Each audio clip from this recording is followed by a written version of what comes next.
বিসমিল্লাহির রহমানির রহিম। আলহামদুলিল্লাহ ওয়াসসালাতু ওয়াসসালামু আলা রাসূলিহিল কারীম ওয়া আলা আলিহি ওয়া আসহাবিহি আজমাইন। ফুলতলা উপজেলা জামাত ইসলামী কর্তৃক আয়োজিত আজকের এই ছাত্র যুব সম্মেলনের সম্মানিত প্রধান অতিথি, বাংলাদেশ জামাত ইসলামের সম্মানিত সেক্রেটারি জেনারেল, সাবেক এমপি জননেতা জনাব অধ্যাপক মিয়া গোলাম পরওয়ার, উপস্থিত আছেন ইসলামী ছাত্র শিবিরের সাবেক কেন্দ্রীয় সভাপতি, বাংলাদেশ জামাত ইসলামের সহকারী সেক্রেটারি জেনারেল জনাব রফিকুল ইসলাম খান। আমাদের মাঝে উপস্থিত আছেন ইসলামী ছাত্র শিবিরের সাবেক কেন্দ্রীয় সভাপতি, বাংলাদেশ জামাত ইসলামী ঢাকা মহানগর দক্ষিণের সম্মানিত সেক্রেটারি ডক্টর শফিকুল ইসলাম মাসুদ ভাই। উপস্থিত অন্যান্য নেতৃবৃন্দ, সামাজিক নেতৃবৃন্দ, সাংবাদিক বন্ধুগণ, আইন শৃঙ্খলা রক্ষার দায়িত্বে নিয়োজিত সদস্যবৃন্দ, সংগ্রামী ফুলতলাবাসী, আসসালামু আলাইকুম রহমতুল্লাহি ওয়া বারাকাতুহু। আপনারা সবাই ভালো আছেন? আমরা মহান রবের কাছে শুকরিয়া আদায় করছি যে মহান রব আজকের এই সুন্দর আয়োজনে আমাদেরকে সুস্থতার সাথে অংশগ্রহণ করার সুযোগ দিয়েছেন, আলহামদুলিল্লাহ। 2024 সালের জুলাই আগস্টে যারা নিজের জীবন দিয়ে, যারা রক্ত দিয়ে আমাদের এই বাংলাদেশকে আজ নতুন করে স্বপ্ন দেখার সুযোগ করে দিয়েছেন, এই বাংলাদেশকে ফ্যাসিস্ট মুক্ত করে একটি নতুন সমৃদ্ধ বাংলাদেশ গড়ার স্বপ্ন এঁকে দিয়েছেন, আমি সেই সকল শহীদদেরকে স্মরণ করছি এবং মহান রব্বুল আলামিনের কাছে দোয়া করছি মহান রব্বুল আলামিন যেন তাদেরকে শাহাদাতের সর্বোচ্চ মর্যাদা দান করেন, আল্লাহুম্মা আমিন। সংগ্রামী উপস্থিতি, 2024 সালের জুলাই আগস্ট একটি আদর্শিক জাগরণ ছিল।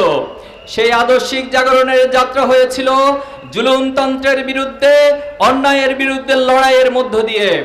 আপনারা জানেন 2006 সালের 28শে অক্টোবর লগি বইটা দিয়ে মানুষ হত্যা করে সেই লাশের উপর নৃত্য করার যে পৈশাচিক দৃশ্য, তার অবতারণা করেছিল বাংলাদেশ আওয়ামী লীগ। তারা বাংলাদেশে কখনো রাজনীতি করেনি, তারা এই বাংলাদেশে হত্যার জুলুমতন্ত্র কায়েম করেছিল, তারা এই বাংলাদেশ থেকে লুটপাট তন্ত্র কায়েম করেছিল, তারা বাংলাদেশে ফ্যাসিবাদ কায়েম করেছিল। তার সময়ের অনিবার্য জাগরণ হিসেবে 2024 সালের জুলাই এবং আগস্টে বাংলাদেশের আপামর ছাত্র জনতা, বাংলাদেশের আপামর মানুষ ন্যায়ের পক্ষে লড়াই করতে গিয়ে আবাবিল পাখির মতো যে জাগরণ তৈরি করেছে, তার মধ্য দিয়ে ফ্যাসিস্ট হাসিনার পতন নিশ্চিত হয়েছিল।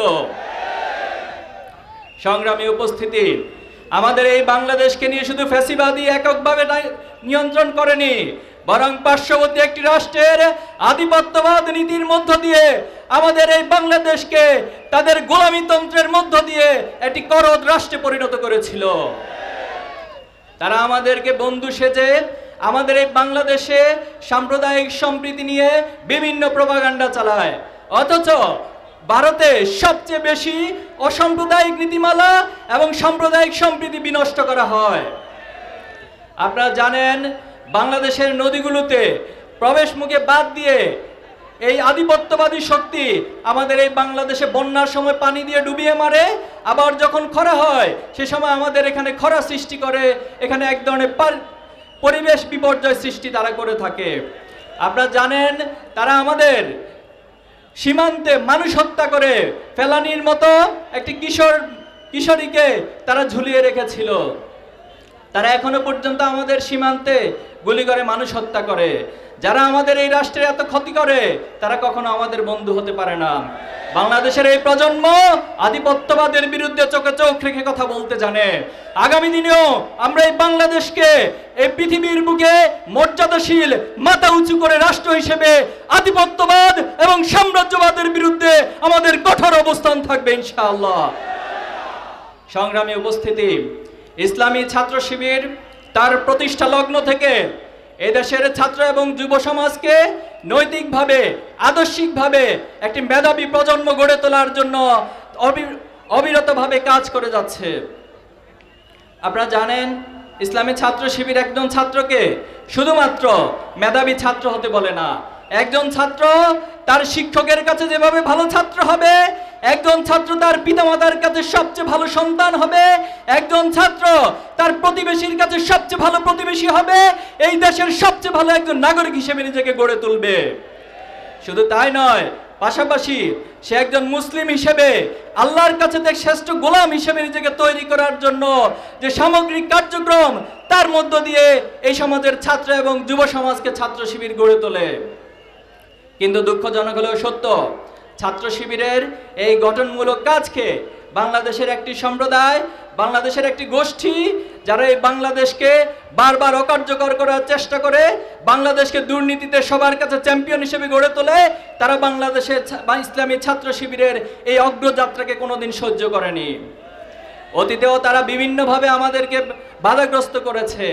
আমাদের শত শত ভাইদেরকে শহীদ করা হয়েছে, আমাদের অসংখ্য ভাইদেরকে পঙ্গু করা হয়েছে, শত শত ভাইদেরকে গুম করে তাদের লাশ খুঁজে পাওয়া গিয়েছে। এখনো পর্যন্ত ইসলামী ছাত্র শিবিরের 7 জন ভাই নিখোঁজ অবস্থায় রয়েছে। এত এত জুলুম নির্যাতনের পরেও ছাত্র শিবির তার সততা দিয়ে, তার নৈতিকতা দিয়ে, আমরা আমাদের গঠনমূলক কাজ দিয়ে বাংলাদেশের ছাত্র সমাজের হৃদয়ে আমাদের অবস্থান তৈরি করতে সক্ষম হয়েছে, আলহামদুলিল্লাহ। আপনারা লক্ষ্য করেছেন, সম্প্রতি ঢাকা বিশ্ববিদ্যালয়ের ডাকসু নির্বাচন এবং জাহাঙ্গীরনগর বিশ্ববিদ্যালয়ের জাকসু নির্বাচনে ছাত্র শিবির নিরঙ্কুশ বিজয় লাভ করেছে, আলহামদুলিল্লাহ। আমরা বলতে চাই, এই বিজয় শুধু নিছক আমাদের জন্য বিজয় নয়, বরং এটি আমাদের জন্য দায়িত্ব, এটি আমাদের জন্য আমানত। আমরা আল্লাহ তাআলার কাছে ফরিয়াদ করি, আমরা যেন এই আমানত রক্ষার মাধ্যমে বাংলাদেশের ছাত্র সমাজের কাছে যে প্রতিশ্রুতি দিয়েছি, সেই প্রতিশ্রুতি যেন আমরা রক্ষা করতে পারি। পাশাপাশি আমরা এটাও বলবো, আমাদের কোনো ভাই, আমাদের কোনো দায়িত্বশীল, আমাদের যারা নির্বাচিত হয়েছে, তারা এই সমাজের তথাকথিত নেতা হবে না, বরং তারা প্রত্যেকেই এই সমাজের ছাত্রদের কাছে একজন ভাই, একজন দায়িত্বশীল, একজন সেবকের ভূমিকা অবতীর্ণ হবে ইনশাআল্লাহ। ছাত্র শিবিরের এই কার্যক্রমকে বর্তমানেও বিভিন্ন গোষ্ঠী বাধাগ্রস্ত করার চেষ্টা করছে। তারা আমাদেরকে আদর্শিকভাবে মোকাবেলা করতে পারে না, তারা অতীতে কোনোদিন আদর্শিকভাবে মোকাবেলা করতে না পেরে তারা হত্যা, খুন এবং তারা পেশি শক্তি ব্যবহার করে ছাত্র শিবিরকে দমন করার চেষ্টা করেছে। এমন কোনো প্রোপাগান্ডা, মিথ্যা অপবাদ নাই যেটা ছাত্র শিবিরের নামে তারা করায় নাই। এজন্য আমরা তাদেরকে বলবো, আদর্শকে আদর্শ দিয়ে মোকাবেলা করতে শিখুন। কোন চেতনার কাঠ দিয়ে, প্রোপাগান্ডা দিয়ে ছাত্র শিবিরকে মোকাবেলা করতে আসবেন না। অতীতে যারা ছাত্র শিবিরকে হত্যা করার জন্য স্লোগান দিয়েছিল, সম্প্রতি আমরা দেখতে পাচ্ছি অনেক গোষ্ঠী, অনেক দল বলছে একটা একটা শিবির ধরে ধরে জবাই কর। এর চেয়ে হিংস্র, এর চেয়ে বর্বর স্লোগান আর কিছু হতে পারে না। আমরা তাদেরকে হুঁশিয়ারি করতে চাই, এই সমস্ত বর্বর স্লোগান দিয়ে এই বাংলাদেশের জমিনে টিকে থাকতে পারবেন না। এই বাংলাদেশের জমিন আবু সাইদ মুগ্ধ শহীদদের জমিন, এই বাংলাদেশের জমিন 18 কোটি মানুষের মাজলুমের জমিন। এই জমিন আদর্শিকভাবে রাজনীতি করতে শিখুন। সংগ্রামী উপস্থিতি, আমরা একটি স্বপ্ন দেখি, আমরা স্বপ্ন দেখি এই বাংলাদেশ হবে সমৃদ্ধ বাংলাদেশ, এই বাংলাদেশ হবে একটি নিরাপদ বাংলাদেশ, এই বাংলাদেশ হবে সবার বাংলাদেশ। এই বাংলাদেশে কোনো ধর্মীয় বৈষম্য থাকবে না, এই বাংলাদেশে কোনো জাতিগোষ্ঠীর দলীয় বৈষম্য থাকবে না। প্রত্যেক মানুষকে নাগরিক হিসেবে তার অধিকার দেওয়া হবে। এই বাংলাদেশে যারা নেতা নির্বাচিত হবে, তারা তথাকথিত নেতা হবে না, তারা সেবক হয়ে ন্যায় বিচার এবং অধিকার প্রত্যেকটা মানুষের দোরগোড়ায় পৌঁছে দিবে। আমরা এমন একটি বাংলাদেশের স্বপ্ন দেখি। সংগ্রামী উপস্থিতি, আজকে আমাদের যিনি প্রধান অতিথি, তিনি এই খুলনার কৃতি সন্তান। তিনি শুধুমাত্র ফুলতলা এবং ডুমুরিয়ার কৃতি সন্তান নয়, বরং তিনি সারা বাংলাদেশের জন্য একজন উজ্জ্বল নক্ষত্র। আগামী দিনে এই বাংলাদেশকে নেতৃত্ব দেওয়ার জন্য, এই বাংলাদেশকে পৃথিবীর বুকে সমৃদ্ধশালী মর্যাদাবান রাষ্ট্র হিসেবে প্রতিষ্ঠা করার জন্য যে উন্নয়ন প্রয়োজন, সেটা ডুমুরিয়া এবং ফুলতলা থেকে সেটা সারা বাংলাদেশে ছড়িয়ে পড়বে। আর সে জায়গায় নেতৃত্ব দিবেন আমাদের শ্রদ্ধেয় নেতা, বাংলাদেশ জামাত ইসলামীর সম্মানিত সেক্রেটারি জেনারেল অধ্যাপক মিয়া গোলাম পরোয়ার। আমরা কি তার জন্য নিজেদের সর্বশক্তি দিয়ে কাজ করতে প্রস্তুত আছি ইনশাআল্লাহ? ইনশাআল্লাহ। সংগ্রামী উপস্থিতি, আমরা আমাদের এই স্বপ্ন থেকে কখনো পিছপা হব না। আমরা আমাদের স্বপ্নের পথে অবিরাম চলে হেঁটে যাব ইনশাআল্লাহ। আমরা আমাদের শহীদদের কাছে দায়বদ্ধতা রয়েছে, আমাদের মায়েদের স্বপ্নের কাছে আমাদের দায়বদ্ধতা রয়েছে, আমাদের পিতাদের স্বপ্নের কাছে আমাদের দায়বদ্ধতা রয়েছে। আমাদের চোখ হারা, হাত হারা অসংখ্য গাজীদের কাছে আমাদের দায়বদ্ধতা রয়েছে। এই সকল দায়বদ্ধতাকে কাঁধে নিয়ে আমরা আজকে ঘোষণা দিতে চাই, আমরা যে স্বপ্ন দেখছি, আমরা আমাদের জীবন দিয়ে রক্ত দিয়ে আমরা আমাদের স্বপ্নের পথে হেঁটে যাব ইনশাআল্লাহ। 2024-এর জুলাই আগস্ট এটি একটি চূড়ান্ত বিপ্লবের সুবহে সাদিক।